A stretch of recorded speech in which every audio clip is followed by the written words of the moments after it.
One of the many reasons I love Nevada, especially in regards to outdoor recreation, is it's 86% public land. So the last thing that I was concerned about when I had this tag was accessing areas to hunt. A proposal to sell off millions of acres of public lands. Congressman Mark Amodei was among those introducing an amendment to sell off public lands in Nevada. Shortly after I realized I drew the tag, there was an effort to sell those exact same parcels that I had the tag for. All those could be eligible for sale. This really is one of the largest attempts to sell off public lands in modern history.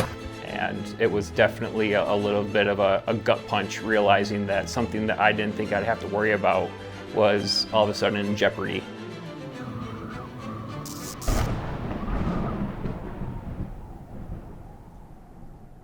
As a outdoor recreation enthusiast, and that includes hunting, that includes fishing, camping, mountain biking, hiking. Pretty much if there's anything to be done outside, I've at least done it once or tried it once. So right now we have a Nevada archery pronghorn tag opening tomorrow. Excited to see what we got. We head back to camp and see what tomorrow brings.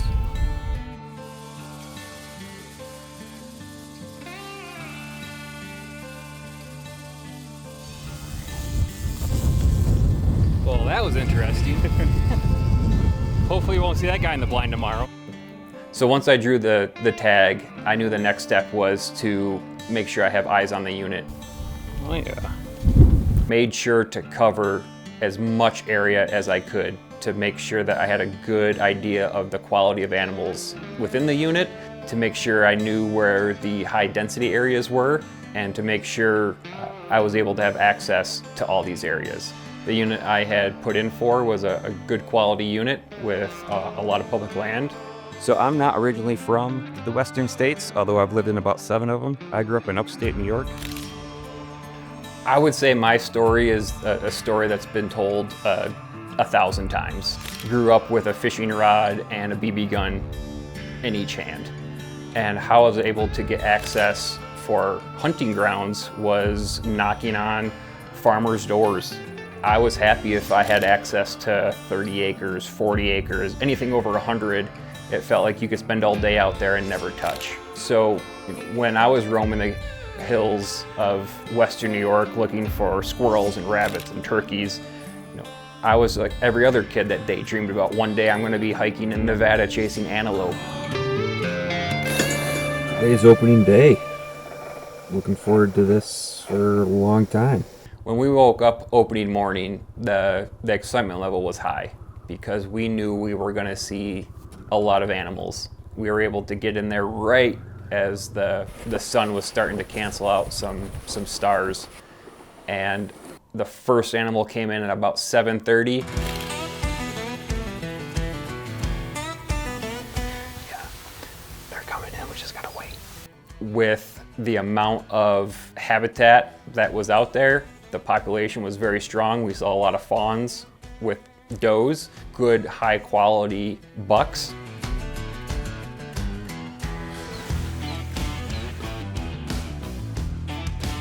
My whole purpose out here is just to take a good mature animal, and I think that was one of them. But as soon as I went to draw back, I think he got a little spooked. We saw about 50 different animals. We knew we were gonna see something, but now we're literally surrounded. This is the fun part. I think a lot of people, especially when they think of Nevada, they think of just desert and, quote, dirt patches. The vast majority of it has zero recreational value. A lot of it doesn't have any conservation value.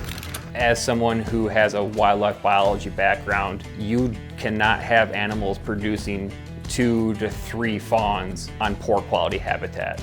And so when I hear that these public lands are just dirt patches, I would strongly disagree because it is high quality hunting ground.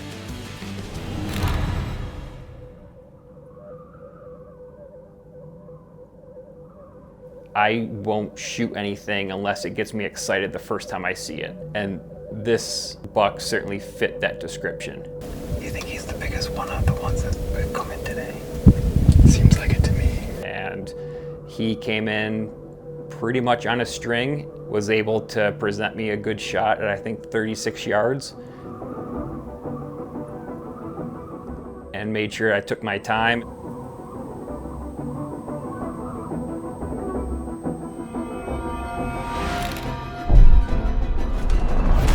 That looked like a good shot. He's going down. Hell yeah. We got a bloody arrow and got a dead pronghorn right here, but I think that's what you like to see. Nothing but bright red. And now that I'm in the conservation wildlife career field, I now know how precarious access to our public lands is. And for the most part, the ones that are using it are the outdoor recreationalists and the ones that are making a livelihood on this. Cattle ranching is very active in this area. Mining is a huge stakeholder in this, and most of that mining is on public lands as well. There are acceptable reasons and very valid reasons why certain public lands can be released for economic reasons. However, it needs to be a consensus from those stakeholders on how that's done. And we need to make sure that we are being that voice, even if we're just one user group. An amendment that would have put thousands of acres of Nevada public land up for auction has been stripped from the broader budget bill. We need to make sure that that kid out there right now can fantasize 20 years from now that they're going to be one day hunting on public land out west.